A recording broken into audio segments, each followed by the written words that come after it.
은 창립 예배 후 17년이 되는 날입니다.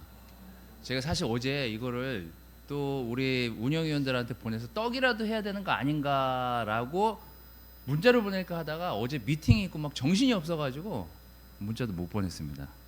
그냥 17년이니까 그냥 서로 기뻐하는 걸로 넘어가도록 하겠습니다. 17년이 됐습니다. 본당교회가. 제가 어제 사진 이렇게 보면 막 사진 뜨잖아요. 우리 기념 예배 봤을 때마다 이렇게 핸드폰에 보면은 막 시간 되면 막 사진 뜨잖아요. 까먹고 있다가 알았습니다. 자, 오늘은 주님을 섬기려는 사람이라는 주제로 여러분들하고 좀 말씀을 좀 나누려고 합니다. 제가 이걸 일하는 사람이라고 이렇게 제목을 정했다가 생각해 보니까 이게 일하는 사람, 그럼 난 일을 안 할 건데 뭐 이런 생각을 또 할 수 있을까 봐. 나는 교회에서 일 안 해. 뭐 난 일하고 싶지도 않아. 이런 생각을 하실까 봐 제가 좀 내용을 바꿨습니다. 제목을. 우리가 항상 하나님 안에서 제가 하나님을 위해서 어떻게 쓰임 받으면 좋을까요를 항상 물어보고 얘기하고 기도하고 생각해 보곤 하진 않습니까? 그것도 안 하진 않잖아요. 내가 뭐 교회에서 뭐 작은 일이라도 의자 접는 일이라도 내가 당신을 위해서 사용되어질 수 있는 부분이 어떤 부분인지를 우리는 우리 스스로에게 항상 물어볼 때가 있죠. 저도 이제 그런 질문을 항상 스스로에게 던지곤 합니다. 오늘 바울이 고린도 교회에 이 편지를 보내면서 굉장히 재밌는 표현들을 하고 있는 내용이 나옵니다. 오늘 이제 내용이 그런 내용인데, 오늘은 이전에 이제 설교할 때랑 좀 다르게 구절을 좀 앞에 읽고 그 다음에 제가 여러분들한테 이해한 말씀을 좀 전달을 하고 또 그 다음에 구절이 나오는 거 읽고 좀 메시지를 전달하고 그렇게 하도록 하겠습니다. 1장부터 9절까지의 내용이지만 앞에 단락을 조금씩 이제 끊어서 여러분들하고 좀 말씀 보도록 하겠습니다. 자, 1절, 2절에 나오는 말씀인데요. 우선 요거만 먼저 여러분들하고 좀 읽어보도록 하겠습니다. 자, 시작. 좀 어리석은 말을 하더라도 용납해 주시기 바랍니다. 꼭 나를 용납해 주십시오. 나는 하나님께서 보여주신 열렬한 관심으로 여러분을 두고 몹시 마음을 씁니다. 나는 여러분을 순결한 처녀로 그리스도께 드리려고 여러분을 한 분 남편 되실 그리스도와 약혼시켰습니다. 저는 이 미팅이 워낙 많다 보니까 어제도 이제 여기서 KTT 미팅을 했거든요. 미팅에 나오는 사람들이 되게 치열해요. 이건 뭐 싸우는 걸까? 착각할 수도 있어요. 하지만 제가 그런 모임, 또 특히 분당교회에서 여러분들이 뽑은 KTT 분들, 다른 교회 분들이 굉장히 이상하게 생각해요. 저희 교회에서 뽑은 KTT 멤버들이 9명인데요. 저희가 한 명도 서로 일치하는 사람이 거의 없어요. 왜냐하면 저는 그래서 제가 어제 그래서 교회가 건강한 거다 이렇게 말씀을 드렸어요. 어쨌거나 자기가 생각하는 소신의 이야기들을 거침없이 거기서 이야기한다는 건, 제가 뭐 저를 두려워했으면 그렇게 얘기했겠냐고요. 제가 또 남을 두려워했으면 제 얘기를 그렇게 하겠냐고요.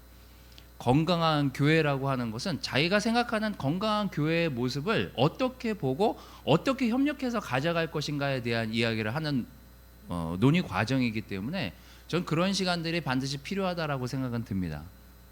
하지만 우리가 어떤 교회에서 모임을 하거나 미팅을 하거나 어떤 일을 하려고 할 때 우리의 마음의 중심의 태도와 우리가 그 일을 왜 하려고 하는지, 또 교회 안에서 내가 이렇게 의자를 접든 뭐 아주 작은 일을 하는 그 일조차도 내가 이 일을 왜 섬기려고 하는지에 대한 동기를 스스로 찾아보고 확인해 보는 것은 굉장히 도움이 많이 됩니다. 자, 오늘 바울이 지금 현대인의 성경인데 이게 좀 다른 성경으로 보고 좀 여러분들하고 같이 여기 보면 나는 하나님께서 보여주신 열렬한 관심으로 라고 이제 표현이 되어 있는 부분, 그 다음에 내가 좀 어리석은 말을 하더라도 용납해 주시기 바랍니다. 이 내용을 좀 보도록 하겠습니다. 자, 바울이 어리석은 사람이었습니까? 여러분들이 보시기엔 그의 학력과 그의 과거와 그가 자라온 배경을 봤을 때 그는 결코 어리석은 사람이 아니에요. 그 당시에 그냥 어디 이렇게 내놓고 사람들이랑 논쟁하게 하면 논쟁을 지는 사람이 아니에요. 왜냐하면 굉장히 어렸을 때부터 탄탄한 교육을 받고 컸기 때문에 그 지역에 누구보다 자부심이 많았던 사람이었습니다. 근데 그가 오늘 이렇게 고린도 교회에 편지를 보냅니다. 뭐라고요? 내가 좀 어리석은 말을 하더라도, 내가 좀 무식한 말을 하더라도 좀 이해해 달라고, 나를 용서해 달라고. 근데 그 이면을 잘 생각해 보십시오. 내가 정말 똑똑한데 이런 얘기를 한다고 생각해 보세요. 우리는 안 똑똑하지만 한번 생각해 보십시오. 난 정말 똑똑해. 난 정말 누구보다 교육을 받았고, 난 누구보다 학력이 높아. 난 경험도 많아. 그런데 이분이 고린도 교회에 편지를 보낼 때 이렇게 얘기를 해요. 내가 좀 무식해 보이더라도, 내가 좀 어리숙해 보이더라도 내 말을 좀 들어달라고요. 이분이 낮아질 수 있는 이유가 무엇이었을까? 뭔가 뒷배가 있지 않고서야 어떻게 이런 말을, 난 낮아질 수도 있어. 나는 여러분 수준으로도 얘기할 수 있지만 난 낮게도 얘기할 수 있고, 정말 교육을 못 받은 사람한테도 나는 그 사람 수준으로 살 수 있어. 얘기할 수 있어. 도대체 이 믿음이 어디서 오는 걸까? 도대체 이런 말들을 어떻게 할 수 있을까? 과감하게. 그리고 그 개역개정 성경에 보면 아까 여러분들이 굵은 그 글씨로 표기되어 있는, 자, 나는 하나님께서 보여주신 열렬한 관심으로 라는 이 표현을 개역개정에서는 이렇게 표현하고 있습니다. 하나님의 열심으로 너희를 위해 열심을 낸다. 이 바울이 얘기하는 거거든요. 하나님이 열심히 일하시기 때문에 나도 여러분들을 위해 열심을 내고 있다. 근데 이걸 이제 NIV 성경으로, 이렇게 영어 성경으로 찾아보면 Godly jealous라고 나옵니다. 뭐예요? 하나님이 질투하시는 분이라고요. 근데 이런 내용은 신약 성경에 많이 나오잖아요. 그죠? 출애굽기에도 나오고 신명기에도 나오고. 나는 너희를 위해 질투하는 하나님이라고요. 왜? 너무 열렬히 하나님께서 사람들을 사랑하시니까요. 열렬한 마음으로 열심으로 사람들을 사랑하니까 하나님은 사람들이 나쁜 짓을 하거나 뭔가 문제를 일으키면 질투를 일으켜요. 내가 정말 열심히 얘를 사랑하는데, 내가 정말 이 친구를 정말 좋아하는데, 사랑하는데, 이게 하나님의 열심이에요. 근데 오늘 바울이 고린도 교회에 편지를 보낼 때 이렇게 편지를, 내가 하나님의 그 열심, 하나님이 하시는 그 질투만큼 여러분 교회를 사랑하고 여러분을 열심으로 사랑하기 때문에 오해가 되더라도 내 말을 들어보라고요. 이제 여기 하나님의 일을, 또 내가 왜 이 섬김을 하려고 하는지에 대한 동기를 찾아볼 수가 있는 거죠. 바울의 동기는 하나님이 나를 그렇게 질투하시듯이 사랑하시는 것처럼 나도 그래서 이 일을, 여러분의 교회를 하나님의 사랑만큼이나 열심히 사랑하려고 이 편지를 보냅니다. 그래서 제 신분, 제가 알고 있는 지식, 그런 게 아무 상관이 없습니다. 전 지식이 없다고 여러분들이 날 비난해도, 여러분들이 나의 사도가 아니라고 얘기를 해도 나는 여러분들을 사랑합니다. 여러분들을 섬길 마음의 준비가 되어 있습니다. 이게 바울이 고린도 교회에 전하고 싶은 문장이에요. 자, 마태복음 13장에 잠깐 넘어가서 예수님의 이제 예를 들도록 하겠습니다. 예수님이 굉장히 사람들이 많이 따르는 상태에서 수천 명, 수만의 사람들이 예수님을 따르는 그 상태가 됐어요. 그리고 예수님이 제자들을 데리고 자기 고향에 가십니다. 여기 동창 모임 나가보신 분 있으세요? 동창 모임? 저기 영민이 있고, 또 손 들어보세요. 혹시 동창 모임 나가시는 분? 영철이 나가시고, 기정이 형 나가시고, 기사버님도 나가세요? 대단하십니다. 자, 우리가 동창 모임 나갈 때는요, 거지가 된 사람은 거기 잘 출연을 안 합니다. 아니면 자기가 인생이 좀 망가졌다고 남들하고 비교, 내가 여기 고등학교 정도 나왔는데, 압구정 고등학교 나왔는데, 내가 현대고 출신인데 경기고 나왔는데, 이제 나왔으면 적어도 좀 어느 위치에 있어야 좀 나가지 않겠습니까? 왔는데 막 제가 막 거지야 막. 근데 동창 모임 나가고 싶은 마음이 들까요, 본인은? 전 그래요. 전 그럴 것 같아. 근데 예수님이 그런 엄청난 인기를 몰고 엄청나게, 그냥 그 당시 그 분위기에서는요, 예수님은 뜬 선생님이에요. 그 당시 그 지역에서 더 거의 그 내놓으라 할 수 없는 위치에 있는 선생님이었어요. 그리고 제자들을 데리고 자기 고향으로 갑니다. 근데 고향에서 제자들이 목도한 예수님의 모습은 어떤 모습이에요? 배척당해요. 이 사람은 이 모든 것을 어디서 얻었느냐, 도대체 제 지식은 누가 가르쳐 준 거야? 그러면서 예수님은 힐난해요. 비난하고. 그리고 누가복음에 보면 이 비슷한 내용이 14장인가 나오는데, 14장이 아닌가 보다. 누가복음에 이 내용이 나오는데, 거기에는 예수님을 죽이려고 해서 예수님이 그들 사이를 피해서 나왔다, 이렇게 기록하고 있습니다. 때려 죽이려고 그래요. 동네에 갔더니, 자기 고향에 갔더니 때려 죽이려고 그래요. 근데 제자들이 그걸 보면서 뭘 느꼈을까요? 예수님 인기 됐다 많으신데 고향에 가서는 완전 꽝이네? 뭐 이런 걸 봤을까요? 예수님이 왜 또 거기를 제자들을 데리고 가셨을까? 한번 생각해 보세요. 예수님이 이거 모르셨을까요? 자기 고향에서 자기가 배척당할 걸 모르시고 제자들을 데리고 거기 가셨을까요? 예수님이 제자들에게 보여주신 그 앞뒤에 그 내용들을 보면 섬김에 대한 얘기를 하십니다. 그리고 제자들을 고향에 데리고 갔다 나오셨어요. 예수님 제자들에게 보여주신 것은 너희가 가야 할 길이다, 이게. 너희가 정말 하나님을 사랑하는 열정으로 이 일을 하고 싶다면 그거는 너가 매를 맞을 준비도 되어 있고 또 죽임을 당할 위협도 느끼게 되고, 그냥 장밋빛같이 예쁜, 그냥 높은 위대하고 누군가 여러분들에게 갈채를 주고 박수를 주고 그런 삶만이 하나님을 섬기는 게 아니라는 거예요. 이 얘기를 예수님은 몸소 자기가 자기 제자들을 데리고 인기가 급 상승하고 있을 때 제자들하고 같이 가서 자기 모습이 이들에게는 어떻게 보여지는지를 보여주십니다. 근데 우리가 이렇게 삶을 살다 보면 자꾸 헷갈릴 때가 있어요. 이게 내가 하나님을 사랑해서 이러는 건지 아니면 내 잘난 맛을 내가 뭔가 보여주려고 이러는 것인지, 이게 좀 약간 혼란이 올 때가 있습니다.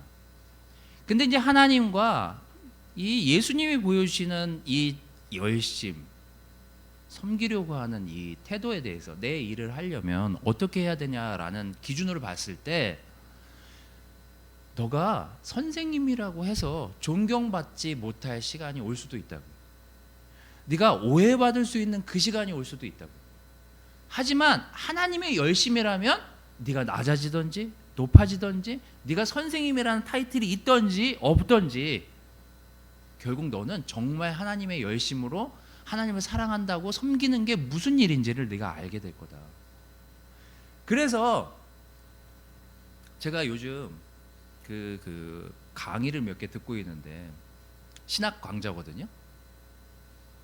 근데 이제 제가 그 교수님을 존경해서 가끔 그분이 이제 온라인으로 줌으로 이렇게 돈 받고 강의하실 때가 있어서 제가 이제 돈을 내고 이렇게 듣습니다.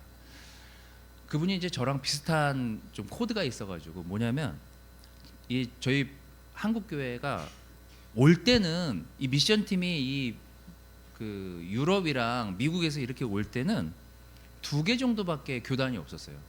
감리교, 이게 남쪽에 감리교가 주로 전파를 했고 위에는 북쪽은 거의 대부분 장로교가 전파를 했거든요. 그리고 두 교단 사이에, 교회 사이에 교류가 있었어요. 그런데 언제부터 갈라지기 시작하냐면 술을 먹니 많이, 이게 이 제사를 드리니 많이, 세례를 받니 많이, 이제 이 문제로 이제 갈라지기 시작한 거예요. 그래서 지금 장로교회만 제가 대학교 다닐 때 한 150개 정도 됐거든요. 교단이. 지금 더 늘어났대요. 그분 말로는. 자, 이제 왜 이런 분열들이 일어날까? 왜 이런 균열들이 일어날까? 이제 그분이 이제 균열에 대한 얘기를 하시면서 얘기하신 거예요. 우리가 이렇게 본질적인 것에서 이렇게 본질에 집중, 하나님에 집중하지 못하면서 사람들이 난 이게 맞아, 넌 저게 맞고, 쟨 저게 맞는데 난 저게 싫어. 이러면서 갈라진다는 거예요, 교회가. 자, 우리가 하나 생각해 봐야 될 것은 우리 모두가 하나님의 일을 하고 하나님을 섬기기 위해서 교회에 나오고 있고 이 귀중한 시간에 여러분들이 나와서 말씀을 읽고 생각하는 이유는 하나님을 사랑하기 때문 아닌가요? 하나님을 온 마음으로 어떻게 하면 정말 지혜롭게 이 일을 해나가기 위해서 이 자리에 나와가지고 말씀을 듣는 거 아닙니까? 우리는 한 방향으로 가야 돼요. 하나님 외에 다른 것들은 버릴 수도 있어야 되고 내릴 수도 있어야 되고 겸손할 수도 있어야 되고 또 내가 질 수도 있어야 돼요. 그게 하나님이 우리에게 원하시는 하나님의 일을 하려는 사람의 태도예요. 여러분의 열심, 교회에서 무언가를 하려고 할 때 그 열심은 도대체 그 이유는 무엇 때문입니까? 여러분이 앞에 나와서 성찬을 하고 말씀을 전하고 또 웰컴을 하고 또 무언가 바이블톡 인도자를 하고 뭘 하고 뭐든 어떤 일이든 섬기는 그 일을 하고 있을 때 여러분이 하고 있는 일이 꼭 다른 사람에게 비춰지지 않는 일이라고 하더라도 우리가 하고 있는 그 열심은 무엇 때문인지 스스로 돌아봐야 됩니다. 아, 내가 정말 하나님을 사랑하기 때문에 하나님을 그 섬기고 싶은 그 열정으로 내가 이 일을 하는 걸까? 아니면 내가 나의 이 열심으로 사람들에게 인정받기 위해서 이 일을 하는 걸까? 이제 이걸 이제 고민해 보면 이제 거기에서 내가 하나님의 일을 하려고 하는 사람인지 아니면 내 잘난 맛에 뭘 하려고 하는 것인지 그런 것들을 생각해 볼 수 있는 거죠. 자, 두 번째는 바울이 오늘 이런 얘기를 합니다. 11장 2절에 나는 여러분을 순결한 처녀로 그리스도께 드리려고 여러분을 한 분 남편 되실 그리스도와 약혼시켰습니다. 이렇게 표현을 합니다. 자, 지금 바울은 어떤 역할을 자처하고 있습니까? 중매쟁이. 여러분들을 예수님과 결혼시키기 위해서 그리스도께 결혼시키기 위한 내가 중매 역할을 할 준비가 되어 있다. 그래서 이제 이 당시에 뭐 지금도 뭐 별반 다를 바는 없지만 자, 만약에 제가 아라를 누군가 어떤 형제랑 연결시켜 주기 위해서 아라의 성품을 보고 내가 광한이니 엄마 아빠의 성품을 보고 내가 어떤 남자랑 아라를 연결시켜 주면 좋을까. 근데 제가 광한인이랑 사이가 안 좋으면 물론 광한인이가 나한테 부탁도 안 하겠지만 광한인이 형제가 근데 제가 이 두 부모를 너무나 잘 알고 아라를 너무 잘 알아요. 근데 제가 어떤 남자를 소개시켜 줄 때 아무 남자를 아라한테 소개시켜 주겠어요? 아라는 그냥 아무하고나 살면 돼 이러고서는 결혼시킬 사람을 찾아주겠냐고요. 우리 모두가 누군가의 자녀를 누군가의 다른 자녀랑 결혼시키기 위해서는요 엄청난 고민과 제가 정말 결혼해서 3, 40년 아니 50년을 같이 살 텐데 이 중요한 결혼을 잘 연결시켜 주려고 노력하지 않겠습니까? 안 그래요? 저는 우리 캠퍼스 영피 애들 보면 진짜 좋은 형제자매들이랑 연결시켜주고 결혼시키고 싶거든요. 심지어 제 애도 거기 있으니까요. 저희 아이들도. 자, 여기 우리가 일을 하려고 할 때, 교회 일을 하려고 할 때 한 가지 기억해야 될 일이 있습니다. 뭐냐면 내가 정말 내 자녀를 생각하듯이 부모 같은 심정으로 내 교회를 바라보고 있나? 우리 형제자매들을 그런 심정으로 바라보고 있나? 내가 쟤네 부모님이라면, 내가 쟤네 할아버지 할머니라면 나는 어떻게 교회를 섬길까? 바울은 지금 그 시각으로 고린도 교회를 보고 있는 거예요. 근데 그러면 뭘 느끼겠어요? 저 사람이 날 정말 위로하려고 하고 사랑하려고 하는구나. 그래서 이 바울이 쓴 서신서들을 이렇게 쭉 우리가 읽다 보면 격려되는 게 뭐냐면, 내가 너희를 사랑한다는 표현뿐만이 아니라 부모와 같은 심정이 느껴지는 문장들이 되게 많아요. 이 바울이 썼던 편지들을 이렇게 보면 내가 너희를 위해서 애쓰고 있고, 내가 너희를 섬기기 위해서 정말 열심을 다하고 있다고요. 근데 우리가 부모와 같은 심정이 아니라 그냥 자식 같은 심정으로 교회를 본다고 생각해 보십시오. 그 보는 눈이 그렇게 커지지가 않습니다. 우리 그래서 옛 속담인가요? 자식 이기는 부모 없다잖아요. 가끔 제가 보긴 봤어요. 부모가 자식 이기는 걸. 하지만 그렇게 관계가 좋아지진 않아요. 부모가 자식을 이겼을 때. 자식이 어찌됐건 뭐 못났든 잘났든 부모는 그 자식을 품으려고 하지 내치려고 하는 부모는 없습니다. 그건 진짜 잘못된 관계예요. 어쨌거나 품으려고 해요, 부모는. 근데 이 바울이 고린도 교회에 잘못하고 있는 거, 거기 실수하고 있는 거, 죄 엄청 많은 거, 문제 많은 거 바울이 알지만, 지금 바울이 고린도 교회에 얘기하는 건 뭐냐면, 정말 내가 너희들을 볼 때마다 좀 미성숙해 보이고 좀 그렇게 안 될까? 이런 생각이 들지만 다시 품으려고 하는 거예요. 자식 같은 마음으로, 사랑하는 마음으로. 그래서 부모와 같은 마음으로 우리는 교회를 바라봐야 돼요. 왜냐면 우리 안에는 좀 미성숙한 사람이 나올 수도 있고, 좀 문제가 있는 사람이 나올 수도 있고, 좀 지혜롭지 못한 사람이 이 안에도 있을 수 있고, 뭐 하다 보면 성질 급한 사람, 성질 안 급한 사람, 성질 센 사람, 성질이 좀 좋은 사람, 뭐 이런 사람들이 섞여서 지금 이 안에 있잖아요. 그래서 이게 한 방향으로 가기가 굉장히 어려울 수 있습니다. 하지만 우리가 부모 같은 심정으로 그 사람을 바라보고 교회를 바라보면은요, 품어야 될 것들이 어떤 것들인지 알 수 있는 것들이 생겨나요. 그래서 이제 우리 교회를 보거나 우리 가족을 보거나 여러분 가족들을 볼 때 예수님을 열심으로 섬긴다는 그 의미가 뭘까를 되짚어 보면, 내가 내 자녀를 보거나 내 지금 주변 관계를 볼 때 난 부모와 같은 마음으로 이 사람을 대하고 있나? 라고 스스로 자문해 본다면 우리가 답을 찾을 수 있는 것들이 많이 있습니다.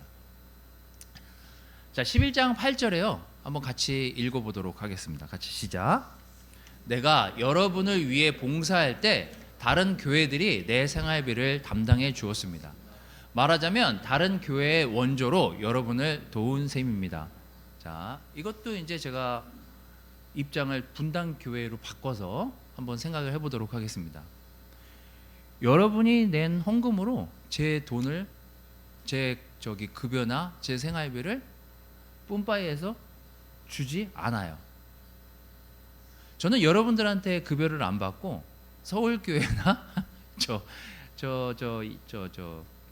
강서나 일산이나 이런 데서 십시일반 돈을 걷어서 급여를 저한테 준대요. 자, 그럼 여러분들은 어떤 생각이 들겠습니까? 좋은 거 아니에요? 좋은 거 아니에요? 그럼 뭐 이거 우리로 따지지 말고, 뭐 일산교회 헌금도 우리 헌금 아니야? 뭐 이렇게 생각할 수도 있으니까. 자, 이제 그럼 이거 말고, 여러분들한테 돈을 안 받고, 한국 교회에서 돈을 안 받고, 외국 교회에서 날 도와줘요. 저한테 돈을, 그것도 월 1,000,000원씩. 제 마음이. 자, 그런데 그러면 여러분들 어떻게 생각하겠냐고요? 좋은 거 아니에요? 근데 바울이 고린도 교회에 돈을 안 받아요. 근데 이걸 기뻐해야 될 텐데 이 사람들이 오히려 열받아 해요. 흥분하고. 왜 그럴까? 자기 교회에서 돈 받는 것도 아닌데 굉장히 열받아 해요. 굉장히 기분 나빠해요. 왜 그런 줄 아세요? 제가 이제 고린도 몇 번 여러분들하고 이게 설교했잖아요. 돈을 안 받아요. 왜 돈을 안 받은지 아세요? 바울이? 하도 너가 목사니 아니니 사돈이 아니니 이거 갖고 계속 태클을 거니까 그래 뭐 나 너희한테 너희한테 인정 안 받아도 돼. 난 사도지만 너희한테 돈 안 받아도 돼. 나 다른 데서 돈 받을게. 이러면서 다른 데서 돈을 받아가지고 고린도 교회에 섬겨요. 고린도 교회에 편지를 보내고 고린도 교회에 에너지를 쏟아요. 근데 이 사람들이 기분 나쁜 거예요. 열받아요. 뭐가 기분 나빴냐면 거봐 또 네가 우리 교회에서 돈을 못 받는 데는 이유가 있어. 뭐야? 네가 네 스스로 인정하는 거 아니야. 사도가 아니라는 걸. 이러고 또 태클을 걸어요. 그래서 너가 돈 안 받는 데는 다 이유가 있어. 너 괜히 그 돈 받아가지고 목사니 아니니 사돈이 아니니 이 얘기 또 듣고 싶지 않아가지고 너 그러는 거지. 그러고서는 돈 받는 거 돈을 안 받는데도 기분 나빠해요. 이게 뭐예요? 요즘으로 말하면 코에 걸면 코걸이, 귀에 걸면 귀걸이. 막 이유를 찾아내는 거야. 이 바울을 일을 하지 못하게끔 막 그냥 어떻게 해서든지 그 일에서 배제시키고 싶은 거예요. 이 고린도 교회는. 왜냐? 거기 거짓 교사들이 엄청 많았거든요. 그러니까 교회가 정리가 안 된 상태에서는 이 사도 바울이 이 사도권에 대한 도전을 엄청 받습니다. 이 고린도 교회에서는. 자, 제가 여러분들한테 아까부터 말씀드리고 싶은 이유는 이 포인트는 다른 게 아니라 우리가 좀 더 넓은 마음으로 교회나 가족이나 우리의 형제자매들을 돌아보지 않으면 우리는 굉장히 좁은 눈으로 그 사람을 판단할 수 있다는 거예요. 오해할 수 있고. 그래서 받아들이기가 어려울 때 거기에 간극이 생기고 싸움이 일어납니다. 이건 가족 간에도 마찬가지예요. 자식이 부모를 이해하지 못하고 부모가 자식을 이해하지 못하잖아요. 그 가정은 갈라질 수밖에 없습니다.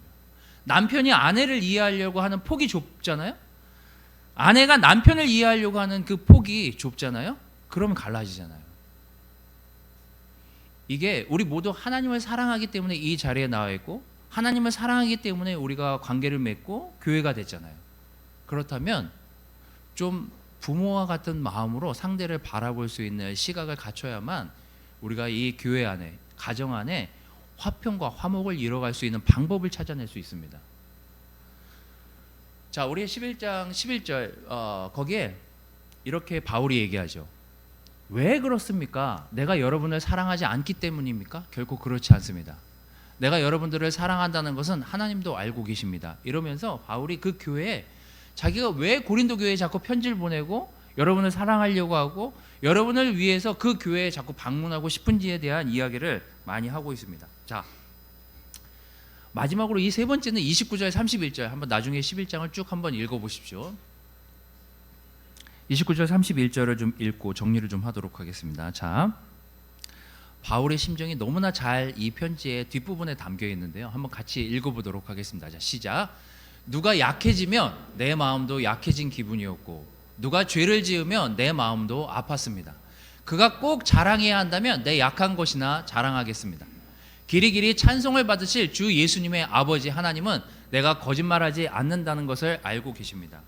자, 이제 우리 그냥 교회를 떠나서 가족으로 돌아와서 남편하고 아내, 그게 제일 우리가 이해하기 빠르니까요.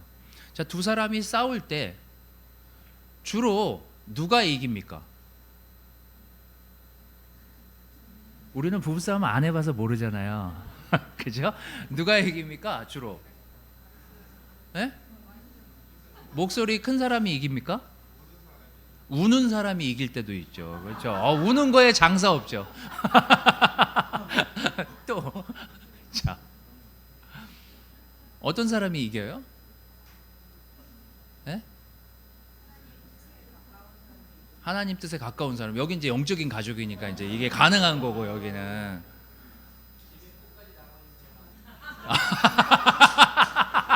아, 집에 끝까지 남아 있는 사람이 승리하는 거다. 굉장히 꿀답인데? 자, 저는